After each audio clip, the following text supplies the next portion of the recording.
하나님의 정의에 호소하는 삶이라는 제목으로 오늘 주신 말씀 전하겠습니다. 군대에 있을 때 하던 훈련 중에 힘들지는 않은데 너무 귀찮고 하기 싫은 훈련이 있습니다. 그것이 바로 화생방 훈련인데요. 화생방 훈련은 화학, 생물학, 방사능 무기가 사용되었을 때 대처하는 것을 훈련하는 것입니다. 가장 먼저 방독면을 쓰고 두꺼운 방호복을 입고 군화 위에 고무 장화를 신고 장갑을 끼고 방호복을 졸라매서 밖의 공기가 피부와 접촉하지 못하게 합니다. 이 모든 과정을 몇 분 안에 끝내야 합니다. 옷을 빨리 입는 것도 힘들 뿐더러 옷을 입고 나면 온몸이 땀으로 젖게 됩니다. 그리고 옷 안쪽에는 활성탄이라고 하는 숯가루와 같은 것이 묻어져 있는데 옷을 한번 입고 벗으면 온몸에 검은 가루들 같은 것이 땀과 합쳐져서 몸에서 검은 석유가 흐르는 듯한 경험을 할 수가 있습니다. 이러한 훈련과 수고와 노력을 하더라도 정작 날아오는 화생방 미사일이나 핵폭탄을 보게 된다면 힘들게 옷 입지 말고 흡연자들은 흡연을 하고 비흡연자들은 그냥 자리에 편하게 누워서 즐거운 삶이었다라고 말하면 된다라는 말이 있습니다. 화생방 훈련이 아무 의미가 없다라는 것이 아니라 핵폭탄을 날아오는 것을 볼 정도라면 화생방 옷을 입었다고 한들 아무런 의미가 없다라는 의미입니다. 오늘 본문 17절을 보면 예루살렘 성이 바벨론에 의해 에워싸인 상황에서 너의 짐꾸러미를 이 땅에서 꾸리라 라고 시작됩니다. 예루살렘 성이 바벨론에 침략당하는 상황 속에서 짐을 꾸려 도망하라는 선지자의 외침입니다. 피할 수 있으면 피하라라는 외침인데, 그런데 문제는 날아오는 핵폭탄을 보면서 살아남을 수 없는 것과 마찬가지로 짐을 꾸리고 도망을 하고 피한다 하더라도 하나님의 심판으로부터 도망할 수 있는 사람은 아무도 없습니다. 내 짐꾸러미를 이 땅에서 꾸리라 라는 것은 하나님의 심판이 분명히 임박한다라는 것을 말하는 것이지 도망이 삶을 보장해 준다라는 약속이 아닙니다. 이어지는 18절에서도 여호와께서 이 땅에 사는 자를 이번에는 내던질 것이라 그들을 괴롭게 하여 깨닫게 하겠다고 분명하게 말씀하고 계십니다. 19절부터는 유다 백성들의 애가가 이어집니다. 고난을 당하게 되었음을, 자신들이 큰 상처를 입게 되었음을 애통해야 합니다. 그리고 그 고난은 참는 것 외에 다른 할 수 있는 것이 없음을 그들이 또한 알고 있습니다. 그들의 장막이 무너졌습니다. 참으로 절망적인 상황이지요. 그런데 삶의 터전이 무너진 것보다 그들에게 더욱 절망적인 상황이 있습니다. 삶의 터전이 무너졌지만 자녀들이 그들과 함께하지 않는 바람에 무너진 삶의 터전을 다시 일으킬 자녀들이 없습니다. 숨을 쉬기 힘들 정도의 어려움을 경험하게 되어 넘어지더라도 이 모든 것이 끝날 것이며 그리고 다시 회복될 것이라는 희망이 약속되어 있다면 어려움과 절망을 이겨낼 수가 있습니다. 하지만 이스라엘 백성들에게는 그런 희망이 되는 자녀들이 그들 곁에 없습니다. 왜냐하면 그 자녀들은 모두 포로로 끌려갔기 때문입니다.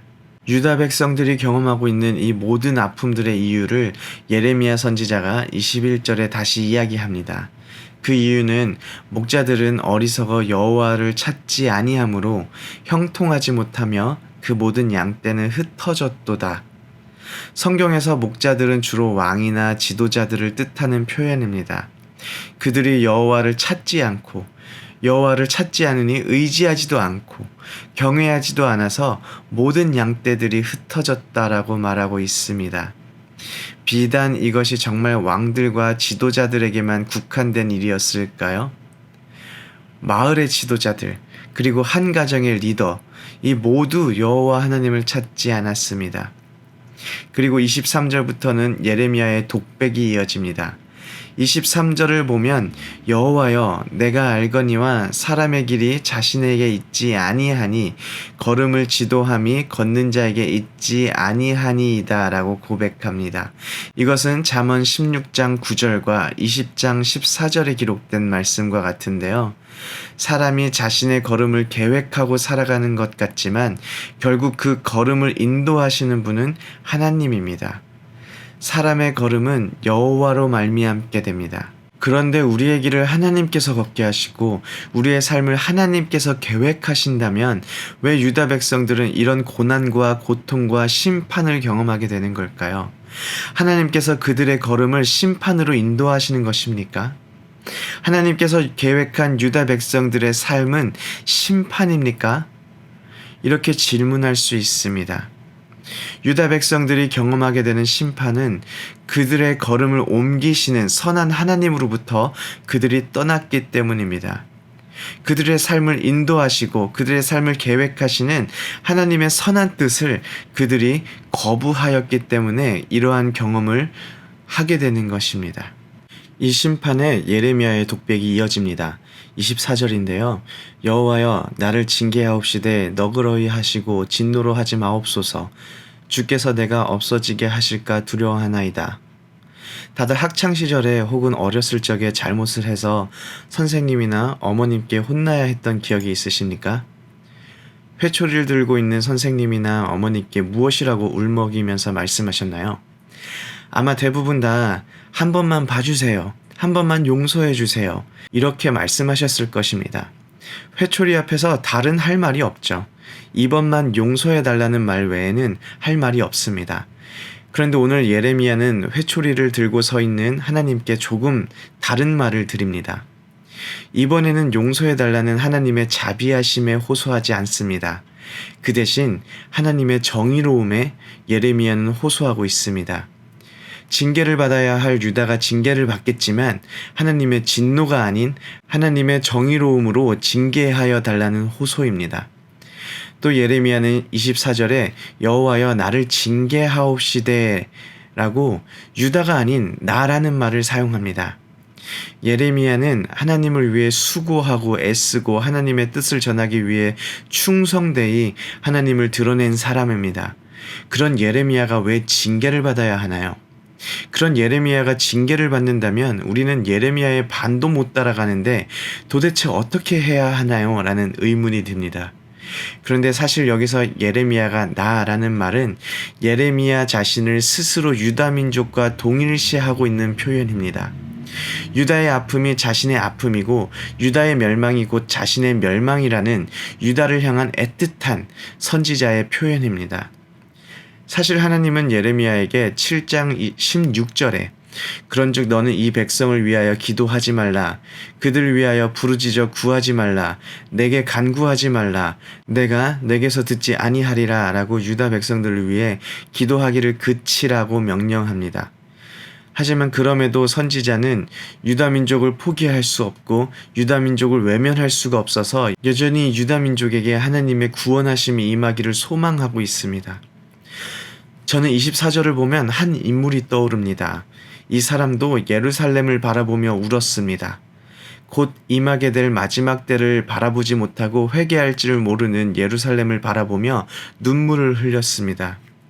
예루살렘 백성들을 향하여 애통해하며 중재하기 원하는 예레미야처럼 이 사람 역시 마지막 심판 앞에 엎드려질 사람들을 향해서 애통해하며 그들이 구원받기 위해 자신을 던졌습니다. 네, 이 사람은 바로 예수 그리스도입니다. 예수 그리스도는 죄인들을 벌할 수밖에 없는 하나님께서 인간을 사랑하여 구원하려 우리에게 보내신 하나님의 사랑이며 하나님의 정의입니다. 물론 예레미야 선지자가 오실 예수 그리스도를 예언하면서 하나님의 정의에 호소한 것은 아닙니다. 하지만 저는 오늘 본문을 통하여 예레미야 심정으로 예레미야보다 더 큰 애통함으로 우리를 위해 중재하시는 예수 그리스도를 바라보게 됩니다. 망하게 된 자가 짐을 꾸려서 도망을 가야 하는 우리가, 그리고 무너질 장막을 새롭게 할 희망조차 없던 우리가 지금 이 시간 예배를 드리며 하나님의 자녀임을 다시 확인할 수 있는 것은 바로 예수 그리스도 때문입니다. 앞으로 우리 평생을 하나님의 정의로움에 호소하며 살아가기를 원합니다. 우리의 남은 평생을 하나님의 사랑과 정의인 예수 그리스도를 의지하며 의뢰하며 살아갈 수 있기를 소원합니다. 예수 그리스도만이 우리가 도망할 곳이요, 호소할 곳이요, 의지할 곳인 하나님의 정의입니다. 이 예수 그리스도를 바라보며 살아가는 우리 오렌지 한인교회 모든 성도님들이 되기를 소원합니다. 아멘.